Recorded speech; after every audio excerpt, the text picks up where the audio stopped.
दोस्तों, जब भी हम जिक्र करते हैं इस कायनात का यानी इस यूनिवर्स का, तो हमारे दिमाग में बहुत से सवाल घूमने लगते हैं। जैसे हमारी ये कायनात आखिर बनी कैसी होगी, ये आखिर कितनी बड़ी होगी, और ऐसा क्या है जो आज भी इस कायनात ने अपने अंदर छुपा रखा है। तो दोस्तों, वैसे तो इस कायनात ने अपने अंदर बहुत से भयानक राज दफन किए हुए हैं, लेकिन जो सबसे भयानक हमने देखा है वो है ब्लैक होल।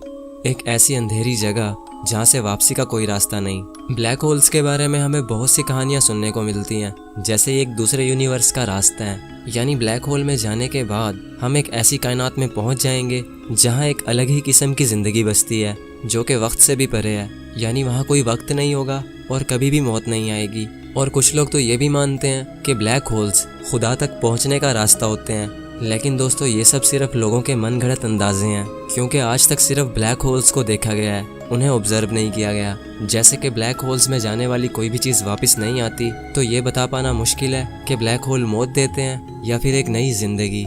ऐसे ही कुछ सवालों का जवाब ढूंढने के लिए इंसान ने कायनात को पढ़ना शुरू किया, और जब इंसान ने कायनात को पढ़ा तो इंसान की अकल भी दंग रह गई। तो आज की इस वीडियो में हम कायनात की सबसे खतरनाक चीज़ ब्लैक होल्स के बारे में डिटेल से डिस्कस करेंगे। तो वीडियो बहुत ज़्यादा इंटरेस्टिंग होगा, इसीलिए इसको एंड तक देखते रहना। मैं हूँ अब्दुल हन्नान और आप देख रहे हैं आपका अपना चैनल इन्फो फैमिली। तो दोस्तों, अगर बात की जाए ब्लैक होल की, तो ब्लैक होल एक ऐसी जगह है जहाँ कायनात का सबसे ज़्यादा अंधेरा होता है। उस अंधेरे से कोई चीज़ भी बचकर नहीं निकल पाती, हत्ता कि रोशनी भी नहीं। रोशनी ब्लैक होल के अंदर जाती ज़रूर है, लेकिन वहाँ से वापस नहीं आती, क्योंकि ब्लैक होल रोशनी को भी निगल जाते हैं, और उनके इन्हीं अंधेरे रूप की वजह से उन्हें ब्लैक होल्स कहा जाता है। तो अगर साइंसी नज़रिए से ब्लैक होल को समझा जाए, तो ब्लैक होल एक ऐसी जगह है जहाँ फोर्स ऑफ ग्रेविटी बहुत ज़्यादा स्ट्रॉन्ग होती है। और अगर सीधा सीधा कहा जाए तो इस यूनिवर्स की सबसे ज़्यादा ग्रेविटी एक ब्लैक होल के अंदर पाई जाती है। इसकी ग्रेविटी हर उस चीज़ को अपने अंदर खींच लेती है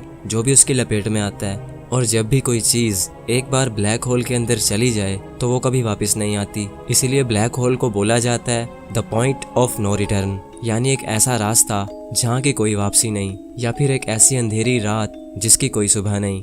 ब्लैक होल में जाने के बाद फिजिक्स का कोई लॉ काम नहीं करता, हत्ता कि न्यूटन के ग्रेविटी के लॉज भी ब्लैक होल के अंदर फेल हो जाते हैं। यानी ब्लैक होल हमारे यूनिवर्स का एक खौफनाक और तिलस्मी चेहरा है, जिसे समझ पाना बिल्कुल भी आसान नहीं। तो ये तो हो गई ब्लैक होल की तारीफ कि ब्लैक होल होता क्या है। तो अब अगर हमें ब्लैक होल को और ज़्यादा समझना है, तो हमें कुछ सवालों का जवाब ढूंढना पड़ेगा। जैसे कि एक ब्लैक होल आखिर बनता कैसे है। क्या होगा कि अगर हमारी अर्थ एक ब्लैक होल में गिर जाए, और अगर हमारा सूरज ही एक ब्लैक होल बन जाए, तो हमारे सोलर सिस्टम का क्या होगा। तो ऐसे ही कुछ सवालों का जवाब ढूंढकर हम समझ पाएंगे कि एक ब्लैक होल आखिर क्या भला है। तो बस अब टाइम ज़ाया किए बगैर अपने सवालों का काउंटडाउन शुरू करते हैं। क्वेश्चन नंबर 10, एक ब्लैक होल आखिर बनता कैसे है। इस सवाल का जवाब ढूंढने के लिए हमें 100 साल पीछे जाना पड़ेगा, यानी 20वीं सदी में, क्योंकि 20वीं सदी के लोगों को लगता था कि ब्लैक होल जैसी कोई चीज़ नहीं होती। उनके लिए ये सब सिर्फ किस्सों कहानियों जैसा था। 1916 में एक साइंटिस्ट थे जिनका नाम था कार्ल श्वार्ज़चाइल्ड। उन्होंने आइंस्टाइन की जनरल थ्योरी ऑफ रिलेटिविटी का इस्तेमाल किया कि अगर हम किसी भी चीज़ के साइज़ को बहुत ज़्यादा कंप्रेस कर दें तो वो चीज़ एक ब्लैक होल बन जाएगी। अब ये तो आप जानते ही होंगे कि जब हम किसी चीज़ को कंप्रेस करते हैं तो उसका साइज़ छोटा हो जाता है। तो सर श्वार्ज़चाइल्ड के मुताबिक जब भी हम किसी मैस को हद से ज़्यादा कंप्रेस कर देंगे तो वो एक ब्लैक होल बन जाएगा।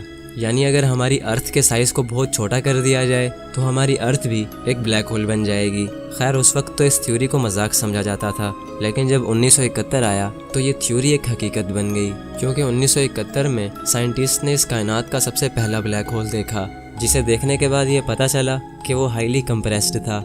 वो ब्लैक होल हमारी ज़मीन से 6000 लाइट ईयर की दूरी पर था। और अगर आपको लाइट ईयर का नहीं पता तो मैं आपको बताता चलूं कि एक लाइट ईयर का मतलब है जहां लाइट को पहुंचने में 1 साल लग जाए। यानी अगर एक प्लैनेट पर सूरज की रोशनी को पहुंचने में 1 साल लगेगा तो इसका मतलब है वो प्लैनेट सूरज से 1 लाइट ईयर की दूरी पर है। तो जो ब्लैक होल सबसे पहले डिस्कवर हुआ था वो हमारी ज़मीन से 6000 लाइट ईयर की दूरी पर था। यानी अगर हमारी ज़मीन से उस ब्लैक होल पर लाइट भेजी जाए तो उस लाइट को वहाँ पहुँचने में 6000 साल लग जाएंगे। और हम अच्छी तरह जानते हैं कि लाइट इस कायनात की सबसे फास्ट चीज़ है। क्वेश्चन नंबर 9, ब्लैक होल्स कितनी टाइप्स के होते हैं। तो दोस्तों, 1971 से लेकर अब तक साइंटिस्ट बहुत से ब्लैक होल्स को देख चुके हैं, जिनमें उन्हें अब तक 4 किस्म के ब्लैक होल्स देखने को मिले हैं। Miniature black holes, stellar black holes, intermediate black holes और सुपरमैसिव ब्लैक होल्स। अब अगर बात की जाए मिनिएचर ब्लैक होल्स की, तो ये ब्लैक होल बहुत ही छोटा होता है। एक एस्टीमेट के मुताबिक इस ब्लैक होल का साइज सिर्फ एक सिंगल एटम के जितना होता है, लेकिन फिर भी ये इतना पावरफुल होता है कि एक बड़े से पहाड़ को आराम से निगल सकता है। इन छोटे ब्लैक होल्स की उम्र इस कायनात की उम्र के लगभग आसपास होती है। तो साइंटिस्ट का ये मानना है कि ये छोटे ब्लैक होल्स शायद बिग बैंग के फौरन बाद बन चुके थे, जब स्पेस ने अपने कुछ टुकड़ों को इधर उधर बिखेर दिया होगा। मिनिएचर ब्लैक होल्स के बाद आते हैं स्टेलर ब्लैक होल्स, जिनका साइज हमारे सूरज से 10 से 15 गुना या फिर 20 गुना तक भी बड़ा हो सकता है। ये ब्लैक होल्स सुपरनोवा के बाद बनते हैं, और सुपरनोवा तब होता है जब एक बहुत ही बड़ा स्टार मरता है। ये स्टार हमारे सूरज से कम 25 गुना ज्यादा बड़ा हो सकता है, और जब ये मरता है तो ये फट जाता है। इसके फटने से इतनी ज्यादा रोशनी फैलती है जो कि सूरज की रोशनी से भी अरबों खरबों गुना ज्यादा होती है, और इसके अंदर से इतनी हाई एनर्जी रिलीज होती है कि उसकी रोशनी एक गैलेक्सी में कई हफ्तों तक रहती है। स्टार के मरने के इस अमल को सुपरनोवा कहा जाता है, और सुपरनोवा के बाद बनता है एक स्टेलर ब्लैक होल। अब नंबर 3 पर आता है इंटरमीडिएट ब्लैक होल। ये ब्लैक होल्स तब बनते हैं जब बहुत सारे स्टेलर ब्लैक होल्स एक दूसरे में मर्ज होकर एक बड़ा ब्लैक होल बना देते हैं। और अब जो सबसे खतरनाक और सबसे बड़ा ब्लैक होल है वो है एक सुपर मैसिव ब्लैक होल। ये ब्लैक होल इतना ज्यादा बड़ा होता है कि इसका साइज हमारे सूरज से अरबों खरबों गुना ज्यादा होता है।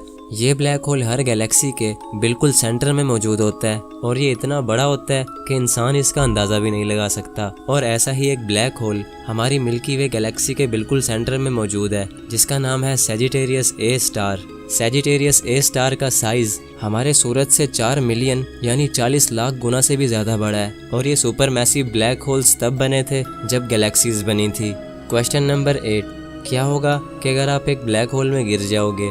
तो इसका जवाब है कि ब्लैक होल के अंदर कायनात की सबसे ज्यादा ग्रेविटी पाई जाती है। ये हर चीज को अपने अंदर इतनी ज्यादा ग्रेविटेशनल फोर्स से खींचता है कि या तो वो चीज फट जाती है या फिर वो बहुत ज्यादा स्ट्रेच हो जाती है। यानी अगर आप ब्लैक होल के अंदर जाओगे तो आप लंबे होकर एक नूडल बन जाओगे, और जब आप ब्लैक होल से थोड़ा सा दूर होंगे तब आपको टाइम डायलेशन इफेक्ट का एहसास होगा। मिसाल के तौर पर आप एक ब्लैक होल के पास पहुंचकर अपने एक दोस्त को वीडियो कॉल करते हो जो कि उस वक्त अर्थ पर है, तो आपको आपका दोस्त बहुत ज्यादा तेजी से मूव करता हुआ दिखाई देगा, लेकिन वहीं पे आप उसको बहुत ही स्लो मूव करते हुए दिखाई दोगे, जो कि सुनने में बहुत ही डरा देने वाली बात है। वैसे तो ऐसा आज तक किसी के साथ भी नहीं हुआ, क्योंकि ब्लैक होल्स इतने ज्यादा दूर होते हैं कि इंसान तो दूर की बात वहां तक रोशनी को भी पहुंचने में हजारों साल लग जाएंगे।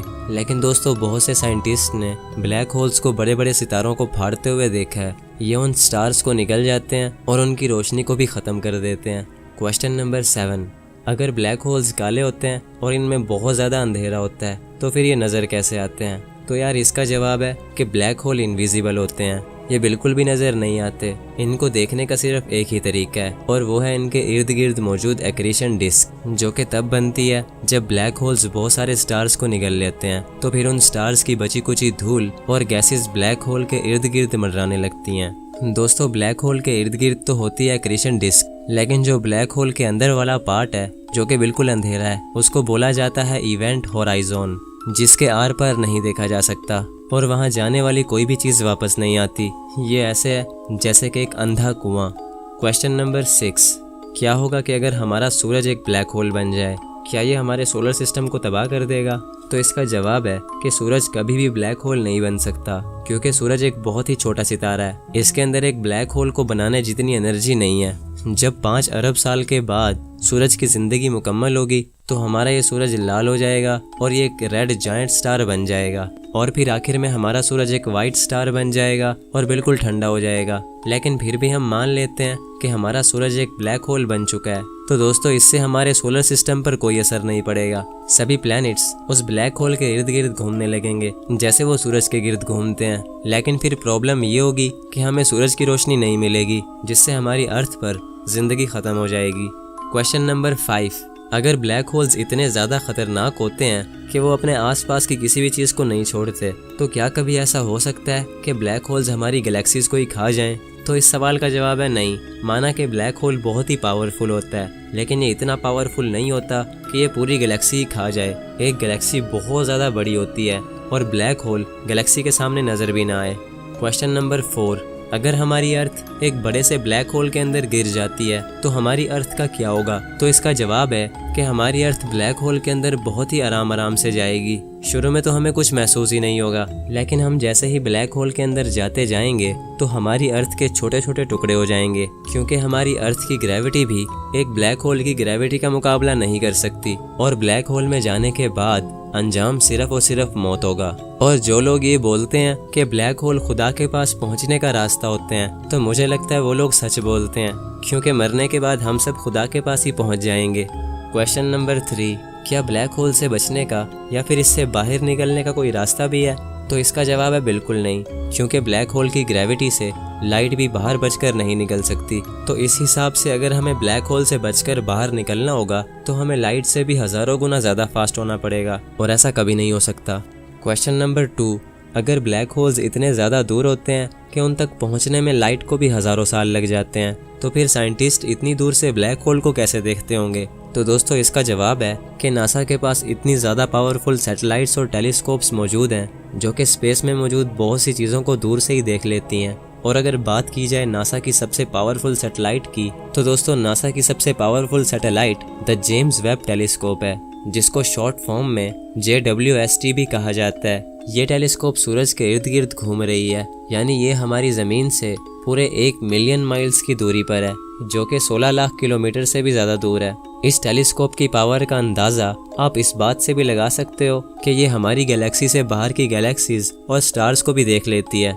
क्वेश्चन नंबर 1, अगर ब्लैक होल कायनात की अब तक की देखी जाने वाली सबसे ख़तरनाक चीज़ है, तो क्या ऐसा हो सकता है कि कोई चीज़ ब्लैक होल से भी ज़्यादा ख़तरनाक हो और इंसान की नज़रों से अब तक छुपी हुई हो? तो दोस्तों इसका जवाब है वाइट होल, जो कि ब्लैक होल से भी ज़्यादा ख़तरनाक हो सकता है। वाइट होल्स को अब तक देखा तो नहीं गया, लेकिन इनके होने का अंदाज़ा लगाया गया है। जैसे ब्लैक होल्स को ढूंढने से पहले ब्लैक होल्स के होने का अंदाज़ा लगाया जा चुका था। अब वाइट होल्स कैसे हो सकते हैं और ये कितने ख़तरनाक हो सकते हैं, इस पर मैं रिसर्च करके किसी नेक्स्ट वीडियो में एक्सप्लेन करूँगा। और ना जाने ऐसे कितने ही खतरे हमारे स्पेस में घूम रहे होंगे, जिन तक पहुंचना तो दूर, उनके बारे में सोचना भी हमारे लिए नामुमकिन सी बात है। तो दोस्तों अब मैं उम्मीद करता हूँ आपको आज का ये वीडियो पसंद आया होगा। इन वीडियोस को बनाने में बहुत ज़्यादा रिसर्च लगती है और एडिटिंग में बहुत सारा टाइम लगता है, तो इसलिए इस वीडियो को एक लाइक करके जाना। और अगर आप ऐसी और ज़्यादा वीडियोस देखना चाहते हो तो मेरे इस चैनल इन्फो फैमिली को सब्सक्राइब कर लो, ताकि मेरा और आपका कनेक्शन जुड़ा रहे।